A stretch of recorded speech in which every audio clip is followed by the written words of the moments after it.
Hello everyone, সকলেই কেমন আছো বন্ধুরা? আমি MD Suruj Khan. Welcome to my YouTube channel guys. তো আজকে আমরা রিয়াক্ট করব বাংলাদেশের মুস্তাফিজুর রহমান আইপিএল থেকে বাদ দেওয়ার পর অস্ট্রেলিয়ার প্লেয়ার এবং অস্ট্রেলিয়া ইন্ডিয়ায় খেলতে যাবে না এবং অস্ট্রেলিয়ার প্লেয়ার বাংলাদেশের মুস্তাফিজুর রহমানকে জন্য কি বলল তা এই ভিডিওতে সব দেখতে পারবেন।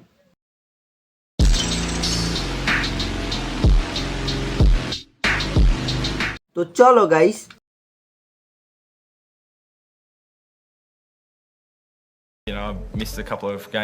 যদি প্রয়োজন হয় তাহলে বিশ্বকাপ খেলতে চায় না, তবুও ভারতে যেতে চায় না অস্ট্রেলিয়া। বাংলাদেশকে অপমান করা এবার ভারতকে উচিত জবাব দিয়েছে অস্ট্রেলিয়ান অধিনায়ক প্যাট কামিন্স। তো ইন্ডিয়া এবার সামলাও। বিস্তারিত রিপোর্টে দেখুন। ইতিমধ্যে মুস্তাফিজুর রহমান ইস্যুতে গোটা ক্রিকেট বিশ্ব নড়ে চড়ে বসেছে। একের পর এক আলোচনা ও সমালোচনার ঝড় বয়ে যাচ্ছে। এবারের আইপিএলে মুস্তাফিজুর রহমানকে 9.2 কোটি রুপিতে কলকাতা নাইট রাইডার্স তাদের দলে নিয়েছিল, কিন্তু ভারতের কিছু উগ্রপন্থী জনগোষ্ঠীর কারণে ইচ্ছাকৃতভাবে বিসিসিআই মুস্তাফিজুর রহমানকে আইপিএল থেকে সরে দাঁড়ানোর ঘোষণা দিয়েছিলেন, যেটা ছিল 18 কোটি ক্রিকেট প্রেমিকদের একটা বড় ধরনের আঘাতের অংশ।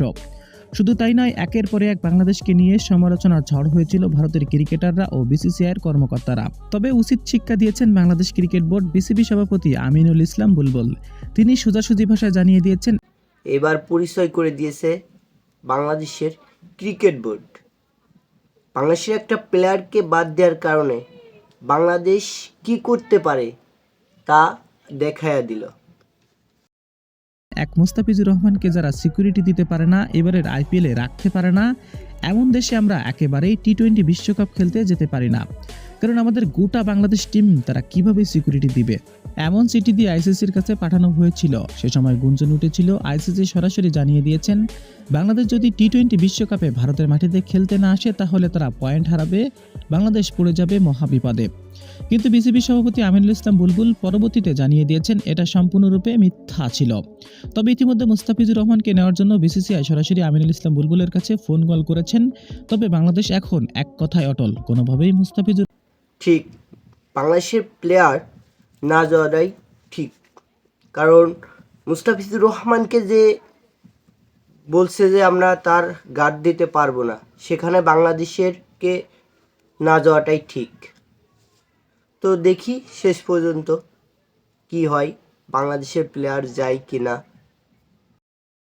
রহমান আইপিএল খেলতে যাবে না এবং আমরাও বিশ্বকাপ খেলতে যাব না ভারতের মাটিতে। শুধু বাংলাদেশ নয়, বরঞ্চ পাকিস্তান ও ভিন্ন দেশের সাবেক ক্রিকেটাররা এটা নিয়ে ভারতের বিপক্ষে বেশ সমালোচনা করেছিল। সব দিক থেকে বিবেচনা করলে ভারত এখন বেশ কঠিন বিপদের মধ্যে রয়েছে। তবে বাংলাদেশ যখন এক কথায় অটল, 18 কোটি ক্রিকেট প্রেমিকদের যেটা চেয়েছে সেটাই করেছে আমিনুল ইসলাম বুলবুল, তখন বাংলাদেশের সাবেক ক্রিকেটার ফেসবুকে পোস্ট করা তো দূরে থাক, বরঞ্চ 18 কোটি মানুষের বুকে আঘাত করেছে। আগামীকাল সংবাদ সম্মেলনে তামিম ইকবাল সরাসরি জানিয়ে দিয়েছেন, তামিম বলে বাংলাদেশের একজন ক্রিকেটার মানতাম, তে সে এরকম কথা বলল কেমনে, বুঝলাম না ভাই। বাংলাদেশ তাড়াহুড়ো করে কোনো সিদ্ধান্ত নেওয়া উচিত নয়, বরঞ্চ অপেক্ষা করতে হবে নির্ধারিত আলোচনা পর্যন্ত। তার মানে তামিম ইকবাল বলতে চাচ্ছে বাংলাদেশ বিশ্বকাপ খেলবে, সেটাও ভারতের মাটিতে গিয়ে। এবার প্যাট কামিন্স সরাসরি বাংলাদেশকে নিয়ে বলেছেন, ভারত যেটা করেছে বাংলাদেশের সাথে সেটা সত্যি অন্যায় হয়েছে। দর্শক, আপনারা কি দেখতে চান? বাংলাদেশ কি বিশ্বকাপ খেলতে ভারতে যাবে নাকি তার এক কথায় অটল থাকবে? জানিয়ে দিবেন আপনার মতামতটি। ধন্যবাদ। এক কথায় অটল থাকাই ঠিক হবে বাংলাদেশকে। এখন আবার শুনতেছি মুস্তাফিজুর রহমানকে আইপিএলে নেওয়ার জন্য অনেক চেষ্টা করতেছে। তো আইপিএলে মুস্তাফিজুর রহমান যাবেও না এবং বাংলাদেশ টিম ইন্ডিয়ায় খেলতে যাবেও না। তো গাইস, এরকম ভালো ভালো ভিডিও পেতে হলে অবশ্যই আমার চ্যানেলটি সাবস্ক্রাইব করে রাখবেন। তো সবাই ভালো থাকেন, সুস্থ থাকেন, খোদা হাফেজ।